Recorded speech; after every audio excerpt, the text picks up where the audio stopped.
This week, I decided to gamble.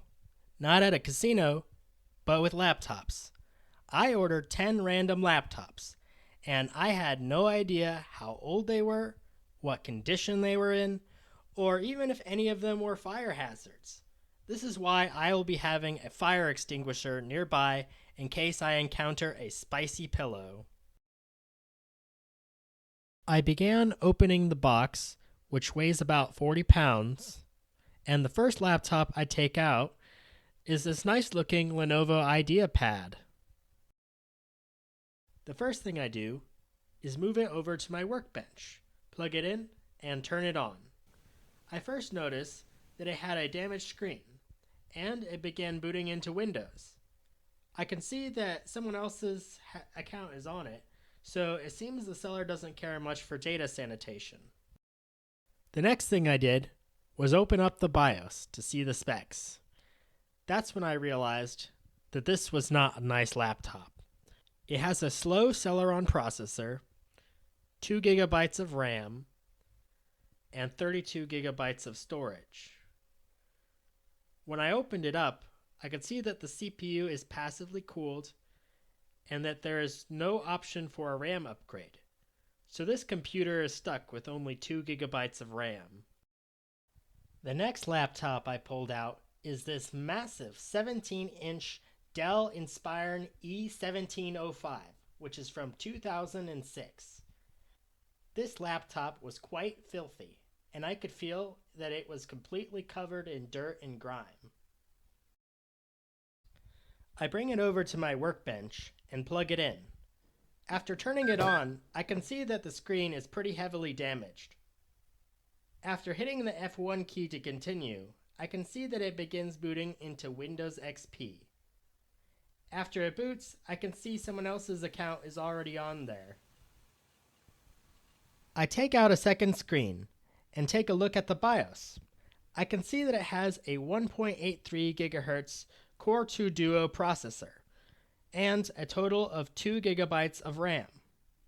This might seem unimpressive today, but back in 2006, this was pretty impressive. The next laptop I pulled out was this Dell Chromebook, which didn't seem to be in too bad of a shape. I take it to my workbench and plug it in. Oddly, this Dell actually uses the same plug and power settings as the last Dell. This device immediately booted into Chrome OS on someone else's account. I was able to select Browse as a guest, and I'm able to enter the desktop. It was a little slow loading up web pages, although that's pretty normal for Chromebooks. Although when I open up a video, it plays alright enough. This isn't a super powerful laptop, but it could still be somewhat usable as long as it's not running Windows. When I unplug the device, it immediately turns off, so it seems like this device doesn't have a battery. The next laptop I pull out is this Dell Latitude E6410 from 2010, with a mural dedicated to remembering prisoners of war and those missing in action. I bring it to my workbench and plug it in. When I turn it on, I can see that it has two warnings. There's the time and date error due to a bad CMOS battery, and it doesn't like the AC power adapter that I plugged into it. This is probably because it wants 19.5 volts and my universal brick can only be set to 19 or 20. I set the time to 2024 and rebooted it. I pushed F3 to ignore the power error. When it boots, I can see that the previous owner was smart enough to lock their data. In the BIOS, I can see that it has 8 GB of RAM and an i5 M520. I think these specs are still good enough to be usable today. I took out the hard drive and replaced it with an SSD that has Linux Mint pre-installed on it. It works okay, it's a little slow, but I can still open up YouTube and watch a video. The next laptop is this Dell Latitude E6220 from 2012. This laptop has a very repair-friendly design that lets you access everything you need just by removing one screw.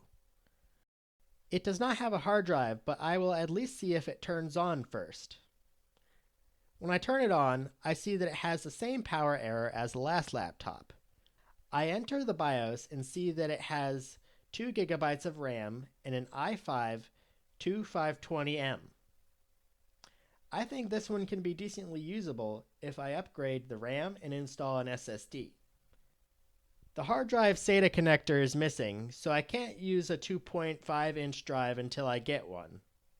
I installed an mSATA SSD with Windows pre-installed in the WAN card slot and replaced the 2 gigabytes of RAM with a 4 gigabytes RAM module. However, it ended up not recognizing the boot drive. Some devices from this era are not able to use drives in the WAN slot, so I'll need to get a 2.5 SATA connector to use this one. Next up is this Dell Inspired 7352 from 2015. Right away, I noticed that the display was sticking to the palm rest. This is due to the deteriorated rubber on the display bezel. I plug it in and see that there is no bootable drive installed, so I entered the BIOS. I could see that it has an i5-5200U processor and 8 gigabytes of RAM. Underneath, I could see that all the screws were already removed, and when I opened it up, there was no drive and no battery. I plugged in a 2.5-inch drive with Windows pre-installed and booted up the device. It was a little slow, but it's Windows 11, so that's to be expected.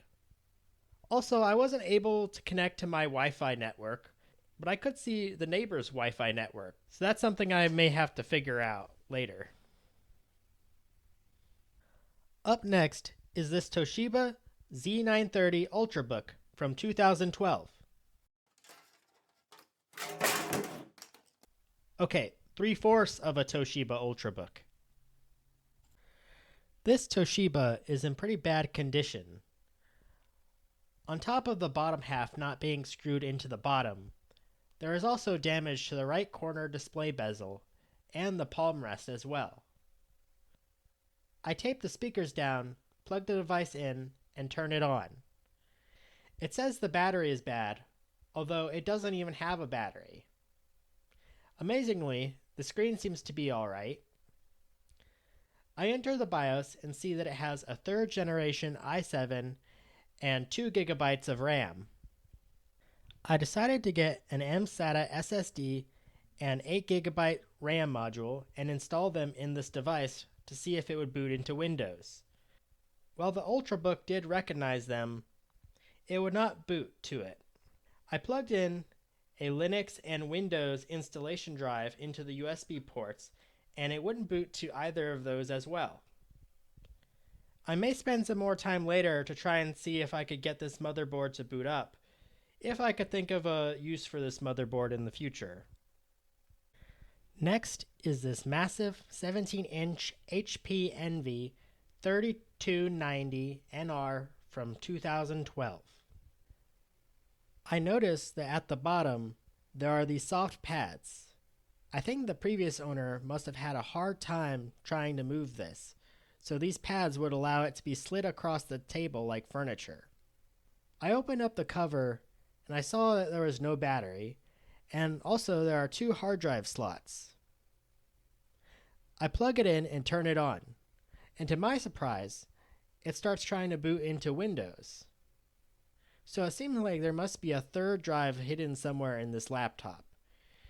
It tries to boot Windows, but it fails.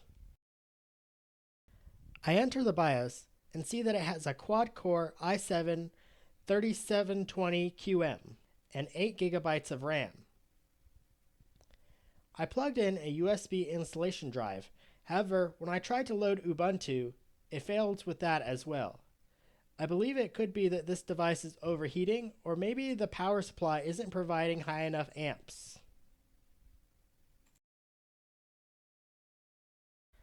Yes. We got another Dell Inspiron laptop. This one is from 2009. This Dell Inspiron is actually in pretty good condition, except for the CD drive, which has a missing side panel. I plug it in and turn it on, and it complains about the power supply, but I ignore it. I enter the BIOS, and I see that it has a Pentium dual core and 4 gigabytes of RAM. I reboot it, and it begins booting into Windows 7. That's always a nice sound to hear.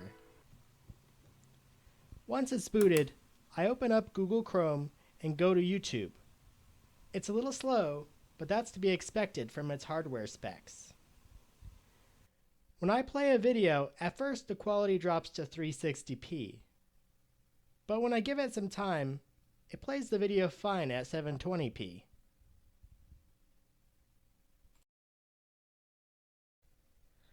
The final laptop is this 4th generation ThinkPad Carbon X1 from 2016. Looking at the device, I can see that it's got quite a bit of scuff marks on the top and bottom. There is also a chip in the back corner and a gap in the panel on the front. I plugged it in and turned it on, and it soon started to boot into Windows. It was a blank screen for a while, so I got impatient and shut it off, and then turned it back on again. I entered the BIOS, and I could see that it has a dual-core i5-6300U processor and 8 gigabytes of RAM. I set the BIOS to the default settings and exited. When I rebooted it, this time it was able to boot into Windows 10. I connected to the internet and opened up Firefox. I searched YouTube and it loads decently snappy. I open up a video and it plays pretty decently at 1080p. I think this one has the nicest screen out of all of them. Also, it's the newest out of all of them too. I didn't expect I would get anything as modern or as new as this, or that newer Dell Inspiron as well. While some of these laptops I wasn't able to get an operating system booted on, I'm surprised that all of them were able to turn on. And I think that even for the ones that did not boot an OS, I might be able to figure out if I spend more time and effort. This video is not the last you'll be seeing of these laptops. I plan to incorporate some of them in future videos, and I also have other laptops that I plan to make videos about as well. If this video is interesting to you, consider subscribing to the channel and leaving a like. Thanks for watching, and I hope you have a good day.